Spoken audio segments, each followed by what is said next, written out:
আসসালামু আলাইকুম, স্বাগতম মার্জিনা ফার্মেসির তথ্যের ভিডিওতে। আজকে আমরা জানবো সেপ3 ক্যাপসুল সম্পর্কে। এর জেনেরিক নেম হলো সেফিক্সিম 200। এই ক্যাপসুল একটি শক্তিশালী অ্যান্টিবায়োটিক। এটি ব্যাকটেরিয়া দ্বারা সৃষ্ট সংক্রমণ দূর করতে সাহায্য করে, বিশেষ করে গলা ব্যথা, টনসিলের সংক্রমণ, নিউমোনিয়া, কানের ইনফেকশন, প্রস্রাবের সংক্রমণ এবং কিছু ত্বকের ইনফেকশনের জন্য এটি খুব বেশি ব্যবহৃত হয়।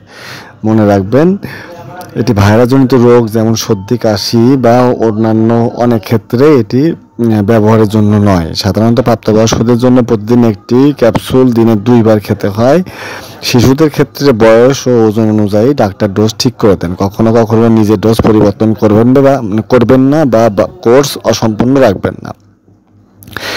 যাদের আগে থেকে অ্যালার্জিজনিত সমস্যা, পেনিসিলিন আছে, তারা এই ওষুধ নেওয়ার আগে অবশ্যই ডাক্তারের পরামর্শ নিন। পেট ব্যথা, ডায়রিয়া, র্যাশ বা শ্বাসকষ্টের মতো পার্শ্ব প্রতিক্রিয়া দেখা দিলে তাৎক্ষণিক ওষুধ বন্ধ করে ডাক্তারকে জানান।